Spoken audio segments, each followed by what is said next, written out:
Hello, and thanks for joining us on Encore. Coming up on today's show.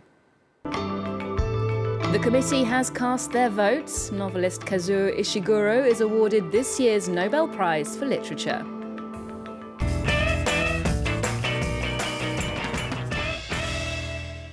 Going off with a bang, a new pop art exhibition brings the mid-century icons of New York's Whitney Museum to Paris.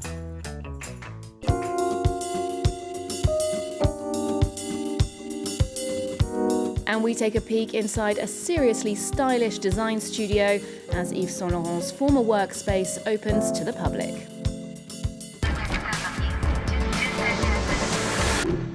It's arguably the most prestigious prize in world literature. Let's hear from the Nobel Committee on this year's winner, Kazuo Ishiguro.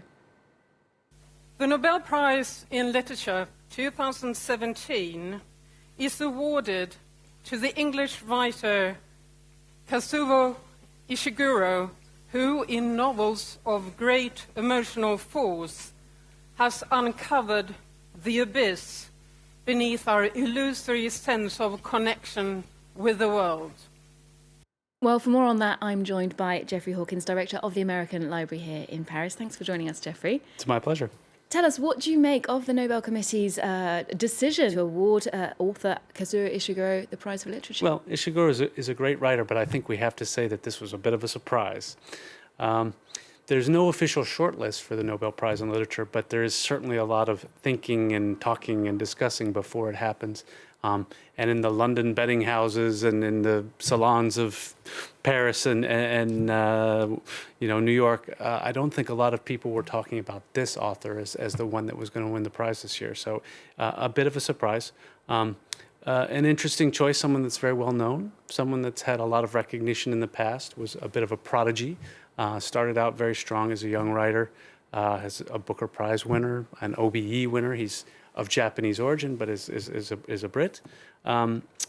He's somebody who is a little hard to get a hold on.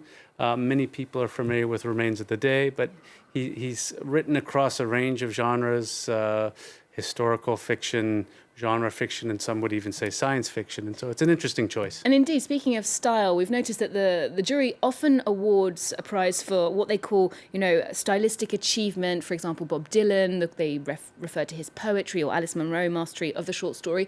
Or sometimes they seem to flag up overtly social or political engagement. Where do you think this one falls? Well, I think this is clearly in the stylistic, not the political engagement part. I suppose you could stretch it a little bit and say a book like Remains of the Day, with its discussion of the class system, might have a political element to it. But in terms of something super controversial, this is not that. This is a writer's writer, somebody that's certainly merits the prize, but it's not surprising or provocative. Mm-hmm. Now, prior to your cultural role here in Paris at the library, you have worked as a diplomat in all sorts of countries all over the world: Nigeria, India, Pakistan. And I'd like to call upon that international experience because the Nobel's often accused of being a little Eurocentric and not looking too much further than the boundaries of Europe. This is somebody writing in English, like you said, quite accessible. How do you see that choice? Eurocentric, definitely. And there were a few other names that were out there, some Asian writers, some African writers that perhaps might have broadened the diversity of the award a little bit. I think in particular of the Kenyan writer Tiango, who actually writes in his native Kikuyu instead of in English, who is widely considered to be someone who might be in the running this year. I think in some ways it's a bit of a shame that somebody like that doesn't win the prize, because it's so important to highlight new voices and to bring vernacular and other literatures to the fore, particularly for international readers who may not be familiar with it. Also note another diversity element. We haven't seen a lot of women win the Nobel Prize for Literature, and I think of the 100 and some prize winners, only 14 have been women. There was some hope that maybe a woman would win this year. Mm-hmm. And there are, of course, hundreds, thousands of literary prizes. Your library also awards one, I believe. Does this one really matter more than the others? Oh, of course it matters. It's got the recognition. The money that comes with it is not unconsequential. $1 million allows a struggling writer to do a lot of things that maybe he or she couldn't have dreamed of in the past. The name is huge. But all of these prizes, whether it's the Booker Prize or the Nobel Prize, or even our prize for French-related literature that we have at the American Library here in Paris, play a role in bringing to the fore writers that perhaps other people haven't heard of, or emphasizing themes that are topical and timely, or rewarding a lifetime of achievement. And the Nobel Prize does that, and many other prizes do that as well.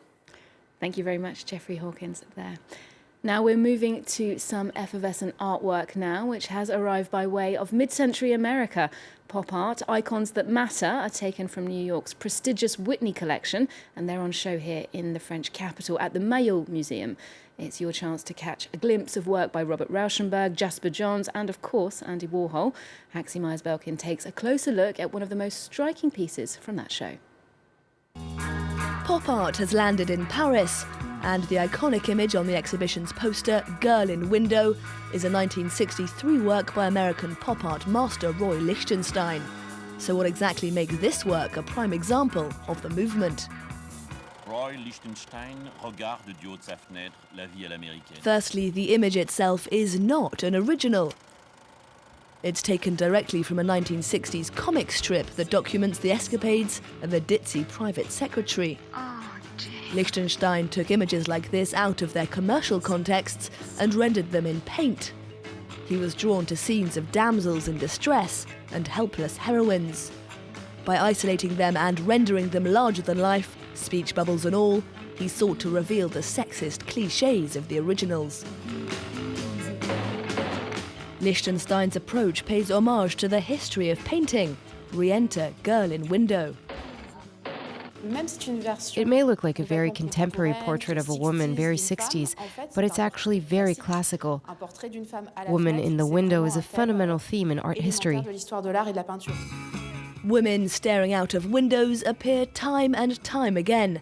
Edouard Manet, Gustave Caillebotte and Edward Hopper are just a handful of artists who've embraced the pose. And finally, there are the dots. They not only bring to mind contemporary printing techniques, but also reference the pointillist works of the 19th century, like Paul Signac's Seascape at the beach of Concarneau in 1891. 3 reasons why Girl in Window can be seen as a magic key to understanding the pop art movement. To another collection now, with an altogether more elegant aesthetic. The Yves St Laurent Museum has opened its doors here in Paris, in the late fashion designer's former workspace.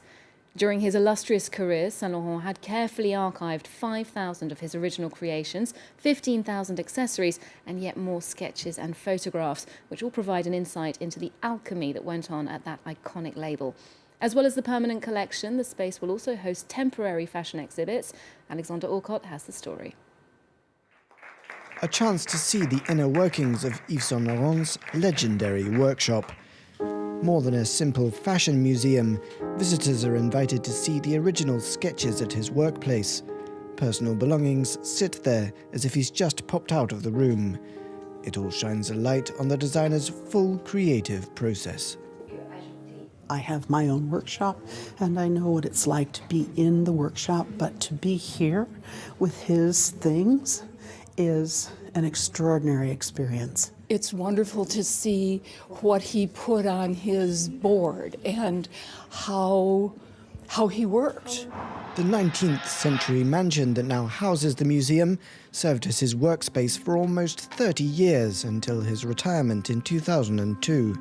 The idea to create the museum came from Saint Laurent's partner and business associate of 50 years, Pierre Berger, who died just a few weeks before opening. As well as works in progress, there are also some of Yves St Laurent's most famous finished articles, such as this Mondrian dress from 1965, or his signature tuxedo, which came to symbolize female empowerment. Indeed, I love trousers. I don't like it when they're worn to make a statement in which a woman wants to be seen like a man, in the way of French author Georges Sand or the suffragettes. I don't like that at all. I think the opposite, that a woman can achieve the maximum level of femininity while wearing trousers. And to this day, his greatest muse agrees with this statement. He allowed women to wear suits and trousers and to remain elegant and feminine. And at the same time, he did a lot for the simplicity and the strictness of women's clothes. He made daring garments for the evening and very sensible things for the daytime. It's a creative vision that continues to influence the brand's designs, as was clear when Yves St Laurent unveiled its latest collection at Paris Fashion Week.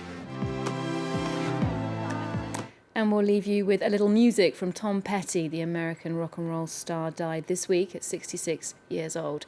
Petty had just wrapped up a 40th anniversary tour with his band The Heartbreakers in Southern California, and tributes have been pouring in from the music industry.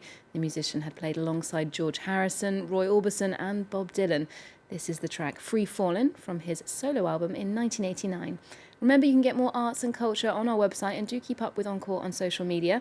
There's more news coming up on France 24 after this. And I'm a bad boy, 'cause I don't even miss her. I'm a bad